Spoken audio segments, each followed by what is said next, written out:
말씀 보겠습니다. 데살로니가전서 1장 2절에서 7절 말씀입니다. 우리 서로 한 절씩 교독하겠습니다.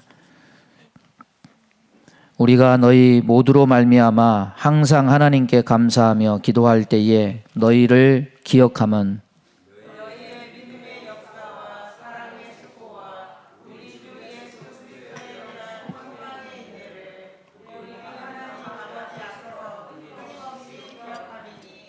하나님의 사랑하심을 받은 형제들아 너희를 택하심을 아노라.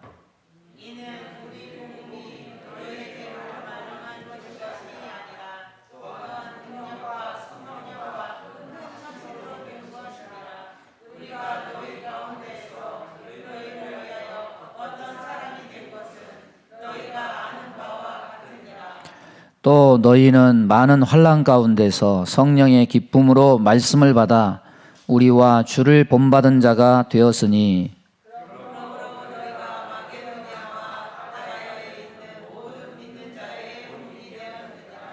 아멘. 찬양 가사 따라하기도 힘들죠. 승영중학교 갔더니 이 찬양을 하더라고요. 그래서 이번 주일날 요거다 그래가지고 했는데 오늘 그래도 한 70점은 된 것 같아요. 다음 주는 더 잘하게 될 줄로 믿습니다. 우리가 요즘은요 찬송가만 부르면 안 되고 이제는 어린아이부터 노년에 이르기까지 다 같이 예배를 드려야만 되는 시대가 되기 때문에 젊은이들도 봐가면서 그들의 찬양도 하고 찬송가도 하고 이렇게 적응을 해야 돼요. 잘 적응해서 이거 잘하면 치매 안 걸려요. 이게 빨리빨리 하는 거를 이게 말하고 이게 성경 읽으면 여러분 절대 치매 안 걸립니다. 치매 안 걸리는 방법은 아침에 일어나가지고 이렇게 함께 성경을 읽으면은 절대 치매 안 걸려요. 그러니까 여러분 건강에도 좋습니다. 여러분 영육간에 강건하시기를 바랍니다. 서로 인사하겠습니다. 오늘도 큰 은혜 받으시기 바랍니다. 영육간에 강건하시기 바랍니다. 예배를 통해서 얻어야 될 것 이런 제목으로 말씀 증거합니다. 요즘에요 1인 가구가 늘어가고 있다고 합니다. 3집 중에 한 집은 1인 가구라고 하는데 40%가 넘는다고 해요.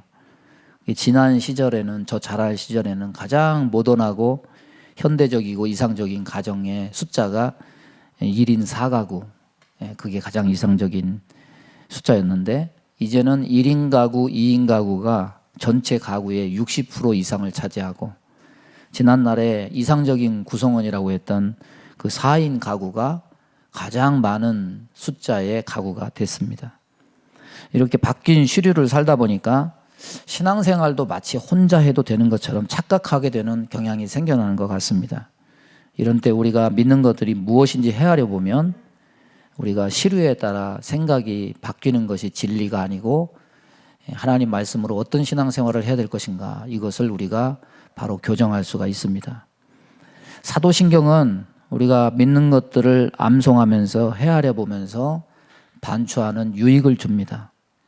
우리가 하나님을 믿사오며 그 다음에 예수를 믿사오며 예수님에 대한 부분이 사도신경에 가장 많이 나오죠. 근데 그 뒤는 조금 그런 것보다 간과하는 경향이 있습니다. 예수님을 소개한 다음에 성령을 믿사오며 성령께서 하시는 일을 나열하는 것들이 성령을 믿사오며 그 다음에 하는 것들은 전부 성령께서 하시는 일입니다.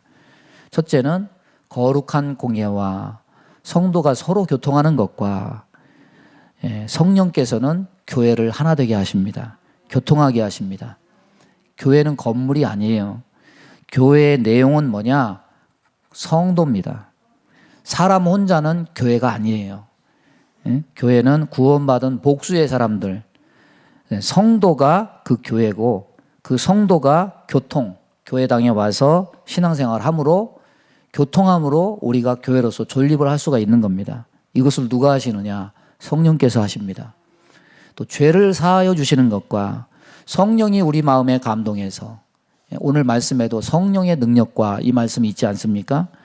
우리 마음에 교회에 왔을 때 우리의 삶을 뒤돌아보면서 하나님 앞에 통해 자복하는 회개의 영을 주십니다.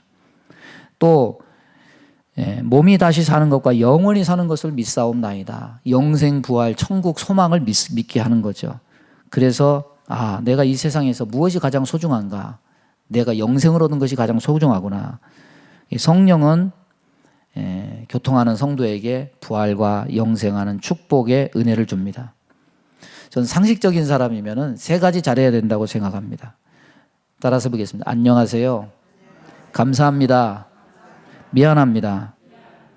혼자 살면요, 이 세 가지 안 해도 돼요.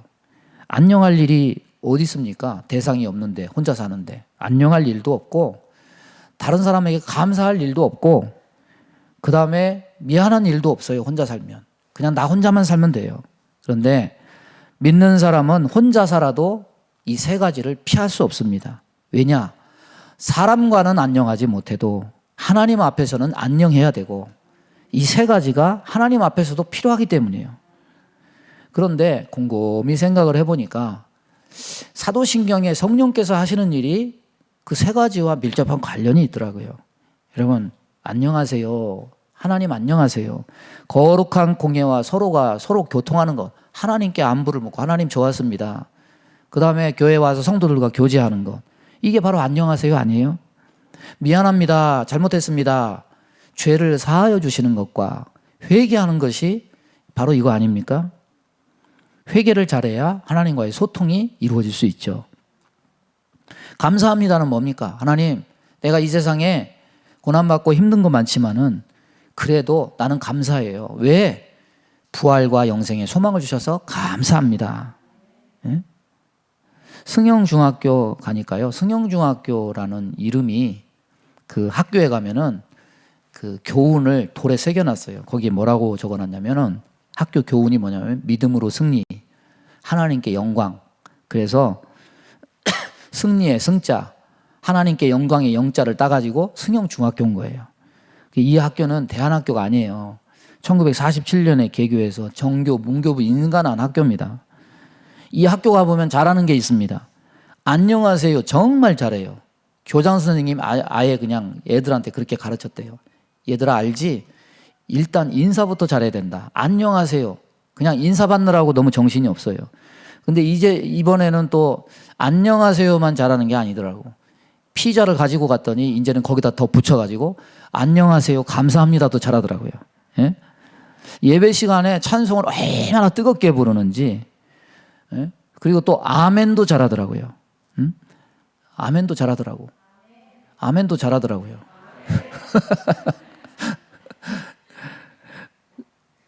제가요, 오늘 그 찬양을 부른 게 딱 들어갔더니 이 찬양을 부르고 있는 거예요. 이 찬양을. 그런데 박수 치면서 그 선생님이 앞에서 기타 치고 애들이 피아노 치고 거기서 옆에서 뭐 베이스 기타 치고 다 하는데 애들이 다 하죠. 여러분 얼마나 그 찬송을 뜨겁게 부르는지 그 찬송의 은혜를 받았어요. 그래서 야, 우리도 같이 이렇게 한번 해봐야 되겠다. 근데 오늘 첫 번이라 오늘 70점밖에 안 됐어요. 다음 주는 더 잘할 줄로 믿습니다. 여러분 안녕하세요. 감사합니다. 미안합니다. 이거 잘하는 사람은 사람에게도 기쁨을 주더라고요. 오늘 말씀 속에 데살로니가 교회, 바울이 이 도시에 머무른 거 딱 한 달 머물렀지만은 선교 여행 도시 중에서 가장 열매가 많은 도시였습니다. 이렇게 은혜로운 교회로 소문이 자자하게 난 이유는 뭡니까? 우리가 아는 바대로 이 설교 내가 몇 번 했을 거예요. 믿음의 역사, 사랑의 수고, 소망의 인내를 하나님 앞에 너희들의 모습을 보면서 기억한다. 증거가 나타나요. 증거가.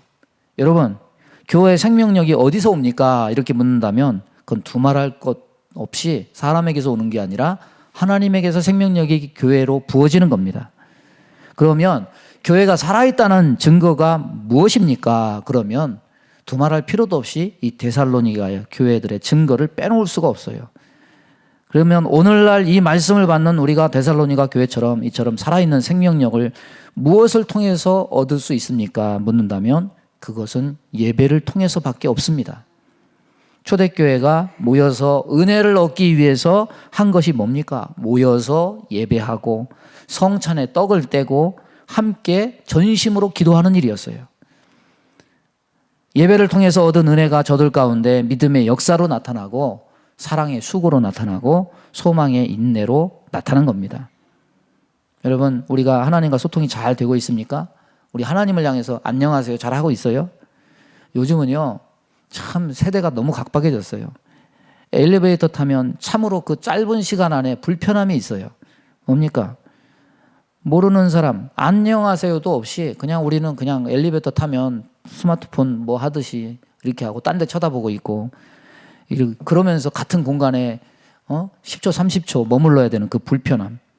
전에는 어떤 마인드였습니까? 같은 라인에 살면 그래도 당연히 인사해야지, 예의를 갖추고 아는 체 하는 게 그게 사람의 도리지. 근데 오히려 요즘은 아는 척을 해버리면 그게 더 불편함이 되고 오지랖이 돼요. 예? 알지 못하면 아는 체 하지 않는 것이 상식이 되어버린 이상한 세상이 됐어요. 여러분, 예배가 그런 식이 되어버린다면 좋겠습니까? 같은 공간에 있는데 하나님과도 소통이 안 돼. 그 성도와도 소통이 안 돼. 그냥 나 혼자 달랑 예배드리는, 이거 죽어있는 예배죠. 여러분, 사회의 기초는 뭡니까? 사회의 기초. 사회의 기초는요, 물류이동이에요. 이 도시화가 된 사회 속에 물류이동이 딱 멈춰버리면요, 이거 사회가 대혼란에 빠져요. 심장이 피를 펌프질해서 각 세포에 전달하죠. 이 사회도 그것과 같은 게 뭐냐, 물류가 잘 원활하게 굴러가야 사회가 잘 굴러갑니다. 도로가 멈춰지고 물류가 멈춰지면 사회는 큰 혼란이 일어날 거예요. 영적으로도 마찬가지입니다. 예배는 뭐냐? 예배는 하나님과의 소통입니다. 살리는 그리스도의 보혈이 흐르는 시간입니다. 이 보혈이 흘러야 우리는 살아날 수 있고 데살로니가 교회와 같은 증거들을 우리가 가질 수 있습니다. 우리도 데살로니가 교회 성도들처럼 생명을 얻고 삶의 해답들을 얻고 은혜의 증거들이 나타나게 되기를 주님의 이름으로 축원합니다. 첫째는, 예배를 통해서 우리가 얻는 해답은 뭐냐? 예배는 믿음에 대한 해답을 줍니다. 내가 누구를 의지하고 살 것인가? 인간은 예수를 믿던 안 믿던 궁극적으로 내가 뭘 의지하고 살아야 되는가 하는 의지할 대상을 본능적으로 찾습니다. 그러나 세상 모든 것을 다 휘짓고 돌아다녀봐도 사람에게서도 물질에게서도 도무지 믿을 만한 사람도 믿을 만한 것들도 찾을 수가 없어요. 신문에 나오는 모든 인간관계를 다 분석을 해보면, 가장 무서운 살인관계를 분석을 해보면 아이러니하게 먼 사람이 아니에요. 거의 대부분은 가장 가까운 사람들이었습니다. 가족 간에, 친구 간에, 부부 간에, 애인 사이에. 영화나 드라마에 나오는 이야기들이 진짜 우리 삶에 많이 벌어지고 있는데 그 관계를 보면 먼 사이가 아니고 가장 가까운 사이였다는 것에 우리는 소스라치게 놀라게 돼요. 우리 마음속에는 어떤 사건이 터지든지 지금 이런 이야기를 듣는 이 시간에도 그런 이야기와 사건들은 우리에게는 다른 나라 이야기처럼 들리죠. 왜 그렇습니까? 아직은요, 가까운 사이끼리 신뢰의 끈, 믿음의 끈이 남아있기 때문이에요. 우리 남편은, 우리 아내는, 우리 자식은, 우리 가족은 그래도 그렇지는 않지. 신뢰의 끈이 남아있어요. 그러나 그런 관계들이 하루아침에 파괴되는 것을 보면 우리는 어떤 생각을 갖겠습니까? 나는 누구를 믿어야 되나? 누구를 의지하고 살 것인가? 이건 본능적인 질문이 생길 수밖에 없습니다. 부모에게, 가족에게, 남편과 아내에게, 친구에게 이런 식으로 상처받는 이것. 세상에서 둘도 가까운 사이인데 그 믿음이 배반되는 이런 상처들. 보상받을 길이 없어서 평생 동안 고통받는 많은 사람들을 우리가 보지 않습니까? 근데 물질로 인한 상처는 어떻습니까? 그럼 사람이 믿고 의지하고 사는 것은 또 다른 분류는 또 뭐냐면은 물질입니다. 어떤 사람은 돈을 의지하고 어떤 사람은 무형의 취미생활, 자기 에너지를 쏟는 어떤 것을 의지해요. 이 컴퓨터 IT 문명이 발달하면서 나타나는 현상은 뭐냐면 기존의 관계는 공동체 관계죠. 예? 어떤 선후배, 동네 친구, 회사의 조직, 그 다음에 친족. 그런데 오늘날의 이 공동체가 다 파괴되죠. 예? 여러 가지 뭐 갑질을 한다, 여러 가지 압제를 한다. 그래서 이 공동체를 다 없애고 혼자인 세상. 그런데 그렇다고 관계가 없어졌느냐? 그렇지 않아요. 새로운 관계들이 막 생겨나요. 여러분 인터넷 가보면요, 수많은 커뮤니티들이 존재합니다. 이것을 사회적으로 뭐라고 표현하냐면 부족 공동체의 출현이다, 이렇게 표현하더라고요. 온라인 세상에 새롭게 문화적으로 출현한 관계적 공동체라는 거죠. 오프라인의 공동체는 사라져가요. 그런데 온라인의 공동체는 더 많이 활성화가 돼요. 주로 뭘로 이루어져 있느냐? 취미생활, 내가 관심사, 나는 뭐 전쟁에 대한 것을 좋아한다. 그러면 전쟁에 대한 커뮤니티가 막 활성화가 돼가지고 묻고 서로 막 그것 때문에 그걸 가지고 서로 교환하면서 그걸 가지고 삶의 의미를 찾는 거죠. 이거는요, 남이 시켜서 하는 게 아니에요. 자발적인 모임입니다. 그리고 시간이 정해져 있지 않아요. 온라인의 특성은 24시간, 장소에 구애받지 않아요. 그러면 이 온라인의 그런 공동체는 다 잘 됩니까? 그렇지가 않다는 거죠. 눈에 안 보이는 온라인에서의 교류, 그것도 친구 관계가 아닌 게임이나 취미 등을 가지고 살다가 거기에 분쟁이 나는 게 뭡니까? 게임 아이템을 사기당했다. 어떤 물질에 대한 이해관계가 안 맞을 때 이 사람이 악심을 품고 그 사람의 주소지를 찾아서 실제로 가서 폭행을 하고 살인을 하는 이런 일들이 사회 문제로 대두되고 있음을 보면 어느 공동체도 안전하지 않구나, 이것을 깨닫게 되죠. 사람은 기본적으로 사람을 의지하거나 물질을 의지하게 돼 있습니다. 세상에 있는 사람들은 이 두 가지 의지하다가 이 두 가지에 배신당하면 살 소망을 잃고 정신줄을 놓아버리기 일쑤입니다. 따라서 내가 누구를 의지하고 살고 내가 무엇을 의지하고 살 것인가, 이것은 모든 사람들에게 가장 근본적인 중요한 문제예요. 그렇다면 예배는 우리에게 무엇을 얻게 해주느냐? 우리는 이 말씀 들으면서 이렇게 생각할 수도 있죠. 그래도 나는 그건 알아. 사람도 사물도 의지할 것이 못 되고 사람은 하나님만 의지하면서 살아야지. 예? 이렇게 말하지만은 거기서 간과되는 것이 뭐냐?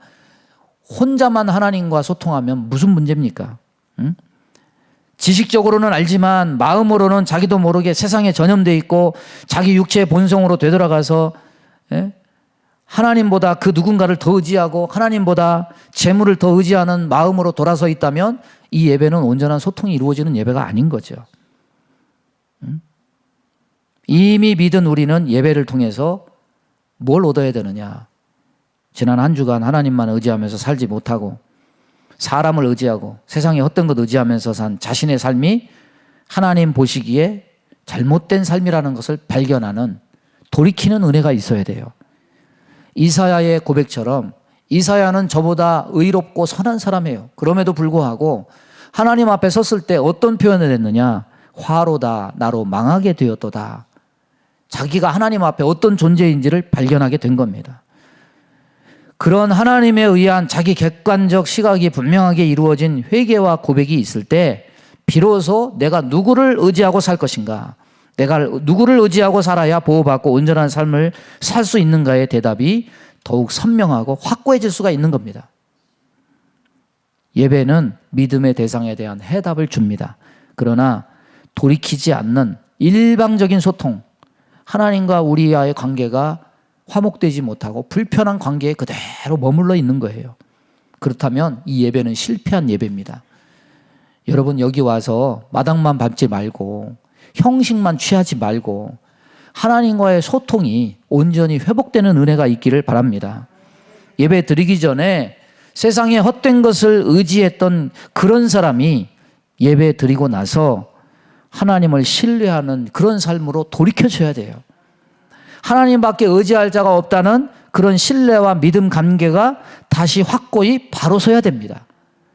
이 예배가 성공한 것이고, 이런 예배의 터 위에 믿음이 새롭게 되고 우리가 세상에 나갔을 때 믿음의 역사가 나타나서 저와 여러분이 하나님의 그리스도의 능력의 사자가 될 수 있는 겁니다. 예배자의 삶을 통해서 온전히 하나님만 의지함으로 이런 믿음이 회복되고 믿음의 역사가 나타나는 그런 은혜가 있기를 바랍니다. 두 번째는 뭡니까? 우리가 두 번째는 예배는 소망에 대한 해답을 줍니다. 인간은 다 꿈을 가지고 있죠. 비전과 꿈이 없으면 오늘 행동해야 될 동기가 없어져요. 사람들은 꿈을 이루기 위해서 오늘의 땀과 힘과 에너지, 기쁨을 다 투자해요. 여러분, 사람이 그냥 사는 거 아니죠. 열심히 살아가죠. 생계를 위한 것도 이게 하찮은 게 아니에요. 가족을 책임진다는 거 정말 귀한 일이죠. 그저껜가 이재용 삼성 회장이 나와서 거기서 기자들에게 한 얘기가 뭐냐면 그 삼성이 앞으로 몇백조를 투자해서 이렇게 하는 것에 대해서 뭐라고 표현하냐면 이거 그냥 하는 거 아닙니다. 목숨 걸고 하는 겁니다. 이거 굉장히 이런 표현은 이례적인 표현이라고 그래요. 그러니까 얼마나 이 경쟁 사회 속에서 그 대한민국 굴지의 대기업도 얼마나 그것을 심혈을 기울여서 전력을 다해서 사활을 걸고 이 모든 것을 하는지를 우리가 깨닫게 되는 거죠. 여러분, 인간의 꿈이란 것은 두 가지 양면성이 있어요. 꿈을 이루기 위한 고통의 시간이 지나고 그 꿈을 이루게 되면 인간이 가지는 속성은 뭐냐? 그걸 이뤘다는 자부심과 긍지. 근데 이게 위험한 게 뭐냐면 교만으로 가는 첩경이에요. 인간이 말하는 꿈의 단면은 한 단면은 뭐냐? 교만입니다. 꿈을 이루게 되면 개구리 올챙이적 시절 모르고 교만하게 행동하게 돼요. 또 하나 인간이 말하는 꿈의 또 다른 한 면은 뭐냐? 낙심과 좌절과 절망입니다. 그래서 사람의 꿈에는 교만과 오만, 낙심과 절망이 교차해요.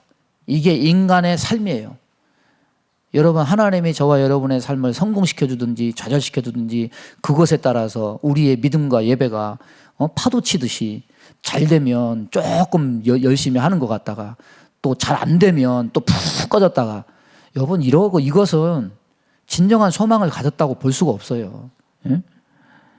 기쁜 사람은 자기가 바라는 것이 이루어져서 기쁘고 마음이 어둡고 좌절된 기분이 가득한 사람은 자기가 바라는 것이 이루어지지 않아서 마음이 어둡고 그렇다면 예배는 뭡니까? 우리의 신앙은 무엇을 위해 존재합니까?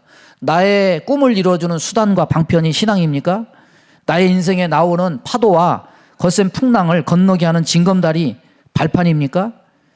죄송하지만 잘 되든 못되게 하든 그것이 저와 여러분의 인생에 있어서 영향력을 끼친다면 그것은 진짜 복음이 아니에요. 여러분, 마귀가 뭐라고 얘기합니까? 마귀가 하나님의 아들 예수님을 시험할 때 전부 마귀가 예수님을 시험하면서 그 쓴 것은 뭐냐면은 하나님의 말씀을 가지고 하죠. 하나님의 아들이여든 성전에서 뛰어내리라. 증명해 보이라는 건데 마귀가 예수님을 성전 꼭대기에서 뛰어내리게 하려는 진짜 의도는 뭡니까? 예수님이 하나님의 아들인 줄 몰라서 그걸 확인이 안 돼서 증명이 필요해서가 아닙니다. 증명이 목적이 아니에요. 예수님을 넘어지게 하려고 그걸 이용한 거지. 모든 명분을 성경에서 찾고 성경 구절 제시하고 있지만 그렇게 성경 구절을 인용하는 게 아니죠. 내가 편리한 대로 그냥 내가 은혜 받고 싶은데 구절을 붙들고 하나님이 축복 준다니까 축복의 말씀만 붙들고 그렇게 하는 게 아니죠. 저와 여러분이 인간적으로 가지고 싶은 것, 이루고 싶은 것을 마음먹은 소원대로 다 가지고 다 이루게 된다면 그거는 사실은 복된 길이 아닐 수도 있어요. 왜? 인간이 그렇기 때문에, 육체대로 살려는 속성을 가졌기 때문에. 솔로몬을 보십시오. 해볼 것 다 해보고 가질 것 하나님이 다 주셔서 다 가졌지만은 정작 그것 때문에 원래 가지고 있던 신앙마저 다 뺏기고 말았음을 우리가 안다면 우리는 그런 사실들을 잊어서는 안 돼요. 그렇다면 우리의 소망은 뭡니까? 우리가 예배를 통해서 얻는 소망은 뭡니까? 하나님이 우리에게 주고 싶어하는 소망이 뭡니까? 그것은 솔로몬의 부귀영화가 아니에요. 왜? 솔로몬의 부귀영화가 좋은 것 같지만 그건 없어지는 겁니다. 하나님은 우리에게 없어지지 않는 것을 주고 싶어 하십니다. 잃어버리지 않는 것을 주고 싶어 하시고 영원한 것을 주고 싶어 하십니다. 그래서 그것이 뭐냐? 예수 그리스도가 우리에게 주신 부활과 영생의 소망이라는 거죠. 봐요. 아멘 소리가 작잖아요. 다시 해야 되겠어요. 부활과 영생이라는 거죠. 이렇게 억지로라도 시켜야 되겠다는 생각이 들어요. 예? 그래야 자꾸 이게 되새김질이 되죠. 예수님은 세상 모든 것 다 잃어버려도 나의 절대적인 소망은 여전히 존재하고 이룰 수 있다는 소망을 우리 모두에게 주시는 거예요. 우리는 자꾸 자기 세속적 욕망과 하나님이 주시는 소망을 우리는 분별하지 못해요. 자꾸 변질시키고 마치 자기 욕망을 이루는 것이 하나님의 소망인 마냥 우리는 그게 안 되면은 실망을 많이 하고 그걸 또 주면은 하나님을 열심히 섬기는 게 아니라 또 세상으로 가네. 여러분, 예배를 통해서 저와 여러분은 소망을 얻고 있습니까? 예수 그리스도를 인하여서 소망을 얻을 수 없다면 저와 여러분의 예배는 실패한 거예요. 소돔성을 바라보는 롯의 처처럼 아직도 세속적 자기 욕망에서 벗어나지 못하고 있다는 증거입니다. 여러분, 성경이 뭐라고 말합니까? 요한일서 2장 15절에 이 세상이나 세상에 있는 것들을 사랑하지 말라. 누구든지 세상을 사랑하면 아버지의 사랑이 그 안에 있지 아니하다. 하나님을 먼저 사랑하고 하나님이 주신 것을 가장 소중하게 여길 수 있는 은혜가 있기를 바랍니다. 예수님은 예배를 통해서 자기 백성을 만나기를 원하십니다. 뭘 주기를 원하느냐? 야, 네가 원하는 걸 채워주는 게 소망이 아니야. 내가 너의 소망이다. 아브라함에게 주신 말씀을 오늘 예배자에게 주시는 겁니다. 나는 내 방패요 너의 지극히 큰 상급이니라. 하나님이 우리의 온전한 소망입니다. 그래서 예배는 오직 예수 그리스도 한 분만으로 만족할 수 있는 나의 영혼을 평안하게 할 수 있는 유일한 소망이라는 사실을 우리에게 깨우쳐 줍니다. 데살로니가 교회는 이 소망이 있었어요. 데살로니가 교회는 부유한 사람들이 있는 교회가 아닙니다. 데살로니가가 처해진 그 지역은 마게도냐 지역, 산이 전부 돌산으로 돼 있어서 경작을 할 수 없습니다. 정말 가난한 동네입니다. 지금도 가난해요. 마케도니아는 지금도 세계에서 정말 가난한 나라예요. 그래서 이들이 가진 소망은 세속적 소망이 아닙니다. 세속적이고 육체적인 자기 소망이 이루어졌다면은 이 소망을 얘기하면서 소망의 인내라는 말이 나올 수가 없어요. 차라리 자기가 바라는 소망을 이루었다면 소망의 기쁨, 소망의 즐거움, 소망을 누린다, 뭐 이런 식으로 표현되지 않겠습니까? 그러나 소망의 인내라고 말하는 이유는 뭐냐? 자기 꿈에 근거한 육체의 근거를 둔 세속적 소망이 아니었다는 거예요. 그래서 오늘 말씀은 이렇게 표현해요. 우리 주 예수 그리스도에 대한 소망의 인내를 따라서 보겠습니다. 우리 주 예수 그리스도에 대한 소망의 인내. 예수님이 우리의 소망이 되신다. 왜 소망이 되시느냐? 부활과 영생을 주시는 하나님이시다. 그러나 현실은 여전히 척박해요. 여전히 고난이 있어요. 여전히 생계가 어려워요. 그러나 그들은 예수님이란 소망을 얻었기 때문에 그 시련과 고난에 굴하지 않고 인내했다는 겁니다. 성경에 칭찬받는 교회 보십시오. 데살로니가 교회, 빌라델비아 교회, 서머나 교회, 그들은 큰 교회도 아니에요. 전부 가난한 교회입니다. 적은 것을 가지고 고난 중에도 이기고 기뻐했던 교회는 다 비슷했습니다. 여러분, 예수 믿는 자가 그냥 가기만 하면 홍해가 열려들듯이 다 고난이 물러가고 우리는 그런 생각을 많이 하죠. 그러나 그렇지 않아요. 주님은 고난을 없애주는 대신 주님은 고난을 이기게 하십니다. 우리가 소망을 가져서 인내하면서 그것을 이기기를 원하십니다.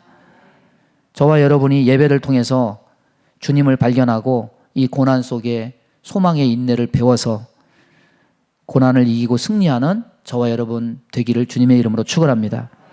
세 번째는 예배를 통해서 얻어야 될 것은 뭡니까? 예배는 가치 있는 삶에 대한 해답을 줍니다. 여러분, 아무리 악해도 사람은요 자기를 다 포장합니다. 성경에 나오는 헤롯 대왕은 정말 다혈질이다가 정말 악한 왕입니다. 자기 두 아들을 죽이고 정적이라고 자기 아내도 죽이고 자기 장모도 죽이고 왕에 탄생했다는 소식을 들으니까 2살 이하의 영아도 다 죽이고 피도 눈물도 없고 의심 많고 잔인한 왕이에요. 그러나 이 정치적인 술수에는 되게 민감해서 어쨌든지 자기가 유대인이 아닌 것을 의식하고 백성들 마음을 살려고 애를 씁니다. 여러 가지 사회 간접자본 건축물을 막 지어주고 그리고 유대인들의 환심을 사는데 성전을 지어줘야 되겠다. 에스겔에 있는 그 성전의 모양을 그대로 본따서 70년 동안 성전 건축을 합니다. 왜 그렇습니까? 자기 이미지를 백성을 위한 왕이라는 이미지로 바꾸려고 무척이나 애를 쓴 거예요. 사람은요 다 본능적으로 내가 선한 사람이야, 내가 정말 가치 있는 삶을 살고 있어, 보람 있는 삶을 살고 있어, 이것을 보여주기를 원해요. 여러분, 무슨 일을 해야 가장 보람된 삶을 삽니까? 그 해답은 봉사하는 삶, 섬기는 삶에 있습니다. 다시 말하면 그것의 기초는 사랑입니다. 하나님 사랑이 뭡니까? 하나님을 섬기는 거예요. 이웃을 사랑하는 게 뭡니까? 이웃을 섬기는 거예요. 우리가 예배를 통해서 얻어야 될 세 번째는 바로 이거예요. 내가 무슨 일을 해야 가장 보람된 삶을 살게 된 것인가? 하나님과 이웃을 섬기는 것이 가장 보람되고 가치 있는 일이구나.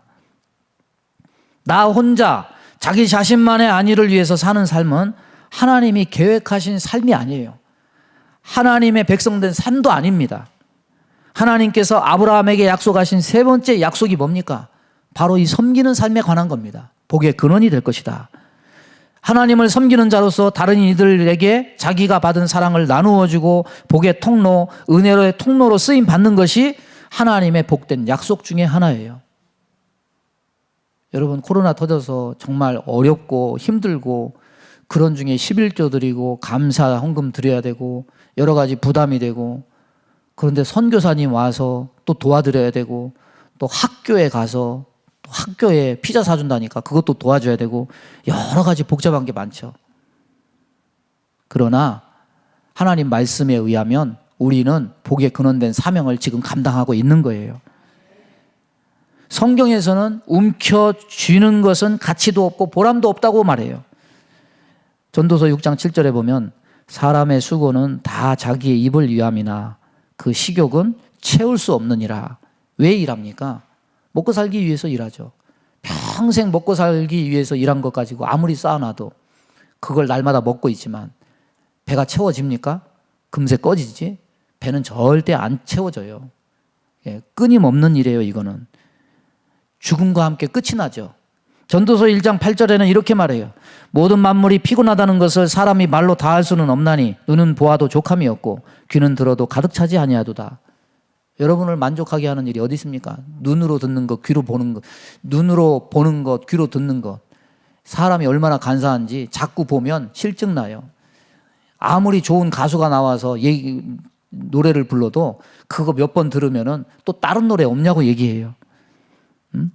아무리 움켜쥐어서 유지시키려 말할 수 없는 수고를 다해도 그 어느 것도 우리의 마음을 만족해 하는 것이 없고 채워지는 것이 없어요. 그러나 사랑의 수고는 그렇지 않습니다.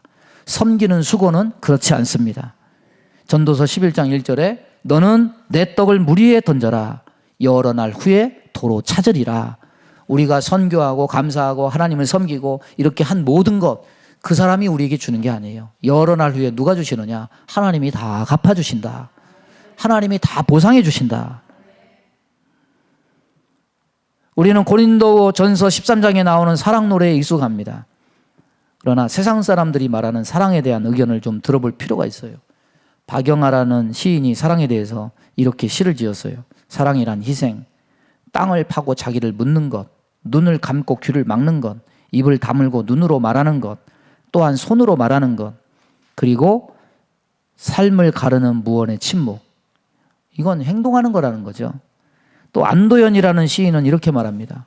짧은 시인데 참 임팩트가 있어요. 연탄재 함부로 차지 마라. 너는 누구에게 한 번이라도 뜨거운 사람이었느냐. 연탄이 어떻습니까? 간밤에 자기를 불살라가지고 다 불살라서 그 뜨거움을 전달해주고 자기는 싸늘해져요. 우리는 연탄재보다 못한 사람이 많이 있지 않습니까? 우린 그런 희생을 해보지 못했으면서 연탄재 하찮다고 발로 함부로 차느냐는 거죠. 사랑이란 뭐냐? 그런 의미로 보면 나 아닌 그 누구에게 기꺼이 연탄 한 장이 되어주는 거죠. 하지만 우리는 온몸으로 사랑하고 나면 한 덩이 재로 남는 게 두려워서 여태껏 연탄 한 장 역할도 우리는 못하고 있는 거죠. 그런데 이런 사랑을 누구에게서 발견하느냐? 그 이상의 사랑을 우리는 예수님에게서 발견합니다. 예배의 중심이신 예수 그리스도께서 우리를 위해서 자신을 사르시고 싸늘하게 남아 연탄재가 되어주셨습니다. 예배는 가장 가치 있는 보람된 삶에 대한 대답을 줍니다. 무엇이냐? 가장 세상에서 가치 있는 것은 예수님의 사랑이다. 우리가 가장 보람 있는 삶을 살아야 되는 것은 사랑을 전하는 일이다. 남을 섬기고 남을 위해서 희생하는 삶이다. 예수 그리스도를 통해서 희생의 가치를 발견하고 가치 있는 삶의 표본을 찾을 수 있습니다. 천하 만민이 복을 얻을 것이라는 아브라함의 언약은 인간으로서는 이룰 수 없지만 예수님이 이것을 십자가상에서 이루셨습니다. 여러분, 데살로니가 교회가 부요해서 사랑의 수고가 나타났습니까? 아니죠. 그 교회에 사랑의 수고가 나타난 것은 그들의 섬김이 가장 보람되고 가치 있는 것이라는 것을 깨달았기 때문에, 바울 사도가 예루살렘 교회를 돕기 위해서, 기근이 임한 예루살렘 교회를 돕기 위해서 3차 전도 여행을 이렇게 돌아다녔을 때, 부자였던 고린도 교회는 헌금한다고 그러고 헌금도 안 하는데, 이 마게도니아에 있는, 마게도니아 지역에 있는 교회들은 힘을 다하여, 모든 자기 있는 힘을 다하여 헌금을 해서 사도 바울을 감격하게 했죠. 봉사하는 삶을 살아야 가장 행복하고 보람되다는 사실을 우리는 알고 깨달아야 돼요. 여러분, 하나님은 그 어느 것 하나도 하늘에서 직접 내려오셔가지고 옛다, 너 필요한 거 여기 있다, 이렇게 주시지 않아요. 우리의 영을 위한 것은 하늘에서 하늘문을 여셔서 하늘에 있는 하나님의 말씀으로 강단을 통해서 여러분에게 채워주시지만, 땅에서 필요한 것은 하나님이 어떻게 주시느냐, 분명히 그 누군가의 수고를 통해서 저와 여러분에게 전달받게 하시는 거예요. 여러분, 교회 안에 성도들과 교제하다 보면은 누가 반찬도 주고 누가 먹을 것도 주고 이렇게 하잖아요. 그러면 여성분들은 되게 좋아하죠. 아, 오늘 밤에 뭐 먹을까 걱정했는데 이렇게 주시네. 여러분, 그거 작은 거 아니죠. 그분이 그거 만드느라고 얼마나 고생했겠어요. 이게 뭡니까? 하나님 사랑받은 은혜가 그 마음에 있으니까, 감동이 있으니까 그런 희생을 통해서 사랑을 베푸는 거죠. 땅에서는 여러분 그냥 오지 않아요. 그런 사랑이 누구를 통해서, 수고를 통해서 사랑이 우리에게 전달되는 겁니다. 그 사람이 예수님 사랑의 편지인 겁니다. 나의 수고가 또한 전달이 돼서 그리스도의 사랑을 나타내기를 주님은 원하시고 계십니다. 그래서 주님의 사랑은 이 세상에서 가장 가치 있고 보람된 일이 무엇인지를 우리에게 알게 할 뿐 아니라 우리 또한 주님처럼 그런 삶을 살게 하는 겁니다. 말씀을 정리하면, 여러분, 사람 앞에서 안녕하세요, 고맙습니다, 미안합니다 잘하는 사람이 상식적인 사람인 것처럼 이것 잘하면 하나님 앞에서도 온전한 성도가 됩니다. 성령을 믿사오며, 성령님이 무엇 하시느냐? 안녕 잘하게 하셔요. 거룩한 공예와 성도가 서로 교통하게 하십니다. 성령님이 뭐 하십니까? 아이고 하나님 잘못했습니다, 죄송합니다, 미안합니다 잘하게 하셔요. 죄사함을 얻는, 죄를 사하여 주시는 것과, 성령님은 하나님 앞에 돌이키게 만들어요. 성령님이 또 뭐 하십니까? 몸이 다시 사는 것과 영원히 사는 것을 믿사옵나이다. 부활과 영생을 주신 것, 하나님, 내가 이것이 내게 진짜 내 인생에 가장 감격할 일이군요. 하나님 감사합니다. 이 이유를 우리가 발견하게 합니다. 예배를 통해서 하나님 앞에서 안녕하세요, 감사합니다, 미안합니다 잘하는 성도는 누구를 믿고 살아야 되는지, 무엇을 바라면서 살아야 되는지, 어떤 것이 가장 가치 있는 삶인지 알고 배우고 행하는 성도가 됩니다. 성령께서 예배를 통해서 이렇게 되도록 성도의 마음 가운데 역사하십니다. 저와 여러분이 이런 역사가 있는 데살로니가 교회처럼 칭찬받고 살아있는 성도, 살아있는 교회가 되기를 바랍니다. 그래서 믿음의 역사, 사랑의 수고, 소망의 인내가 가득해서 많은 사람들에게 이것을 나타내는 저와 여러분 되기를 주님의 이름으로 축원합니다. 우리 주여 한번 부르고 합심하여 기도합니다. 주여, 하나님 아버지 감사합니다. 오늘도 주의 말씀을 우리에게 허락해 주셔서 감사합니다. 하나님, 우리가 칭찬받는 교회가 되기를 원하고 살아있는 교회가 되기를 원합니다.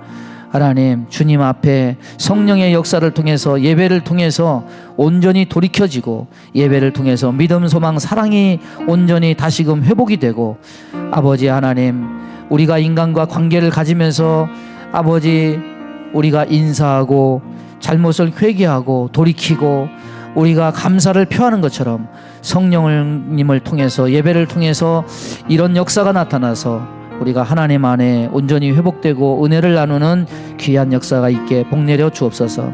예수님의 이름으로 감사하며 기도하옵나이다. 아멘. 믿음의 손을 가슴에 얹습니다. 몸이 아픈 곳에 손을 얹습니다. 하나님 아버지, 오늘도 성령의 이끌림을 통해서 이 예배의 자리에 온 줄로 믿습니다. 이 예배가 하나님과의 소통임을 믿사오니 우리의 예배가 실패되지 않도록 성령님 우리를 돌이켜 주옵소서. 하나님과의 소통이 원활해지고 하나님 앞에 와서 잘못된 것들을 돌이키고 우리의 소망이 무엇인지를 바로 알고 영생과 부활이 우리의 가장 감사의 제목이요 소망임을 알고 믿음의 역사, 사랑의 수고, 소망의 인내가 우리 성도들의 삶의 열매로서 나타날 수 있도록 은총 허락하여 주옵소서. 우리 마음 가운데 원망, 불평, 시기, 질투, 미움, 다툼, 이간질하며 불순종, 불신앙케 하며 불안, 조조, 염려, 근심, 두려움을 주는 모든 어둠은 다 떠나갈지어다. 하나님, 이 사단이 주는 마귀의 복음에 우리가 속지 말게 하여 주옵시고 영생을 주시는 예수 그리스도의 복음에 귀를 기울이고 이것을 행하여 복을 얻는 성도들 다 되게 인도하여 주옵소서. 아버지, 몸이 연약한 곳에 손을 얹었습니다. 손을 얹은 곳마다 보혈로 씻어주시고 성령의 불로 태워 주옵소서. 우리 정순옥 권사님 이제 병원에서 나와서 집에서 치료 중입니다. 주님 완전히 회복시켜 주시고 그 마음의 평안과 은혜를 덧입혀 주옵시고 함께 예배하고 함께 음식을 나누고 성찬하며 기도하며 예배하는 찬송하는 은혜를 허락해 주옵소서. 감사드리며 예수님의 이름으로 기도하옵나이다. 아멘. 십자가에서 보혈을 흘려주신 예수 그리스도의 은혜와 하나님 아버지의 만극하신 사랑하심과 성령님의 교통하심이 오늘도 주 앞에 나와 예배드림으로 하나님과 소통되고 죄에서 돌이키고 우리의 진정한 가치가 무엇인지를 바로 알아서 믿음의 역사, 사랑의 수고, 소망의 인내를 통해서 하나님께 영광 돌려지는 귀한 살아있는 성도가 되기를 소원하는 사랑하는 성도들의 개인, 가정, 생활, 사업, 자녀, 범사 위에 성일교회 위에 영원토록 함께 있을지어다. 아멘.